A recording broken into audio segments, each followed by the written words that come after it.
Hi, James Steinert here with Embergecko.com. Thank you for coming by again. This is the third episode of our 2013 breeding program update. I wanted to tell you about XTreme albinos today. Before I get started, I wanted to show you a pretty unusual gecko.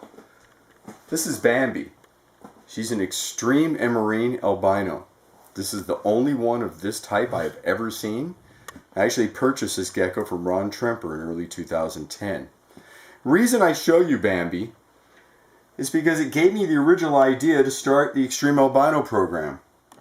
In the process of trying to recreate her, I did produce another male and another female that was an XTreme albino.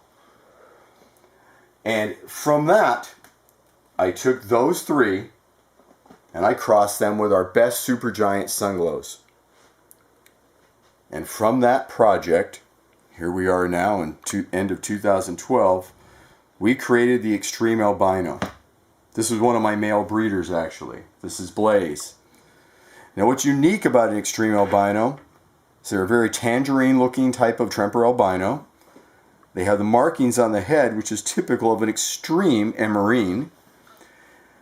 And all the markings on their body, and quite a bit of them is lavender or bright white, are fully outlined in a dark burnt orange. And they tend to also display a nice bright orange carrot tail that varies to some degree from gecko to gecko. Let me show you a couple more examples of this morph.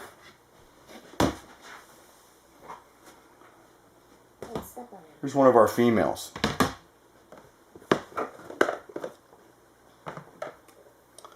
This is a typical breeder setup that we use. These are 28 quart containers that fit in a V35 Vision rack.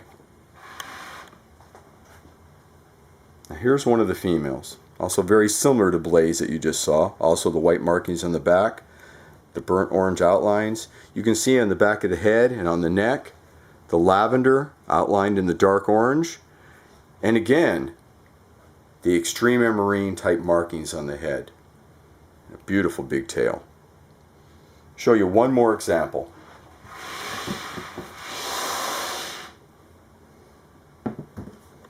This is another type of container we use. We actually put this on the top of our V35 Vision racks. This is Flame, another one of our big males. Again, look at the beautiful contrast, the markings and color on the head. And again, lavender on the back of the neck, all outlined in the darker burnt orange. Small amount of the white markings on the back. Basically two versions of this morph. One that's very bright orange tangerine with a minimum of any white markings showing, and then others that have a lot more of the white, almost a banded or jungle pattern on the back in white. All of them have the same type of color. They have the outlines around the white. They all tend to display quite a bit of lavender on the back and the head and the neck area, and they all display a beautiful bright orange tail. Vast majority of them are giants and super giants, about half and half. We've seen only a very few normals out of this group. Very excited about this morph. I'm going to be posting some pictures later on today on my Embergecko.com Facebook page. I'm going to create an album showing XTreme albinos and another album showing XTreme raptors. For those of you who like to follow us on Twitter, feel free to follow us. We are Embergecko.com. Thank you for coming by. Till next time. Bye-bye.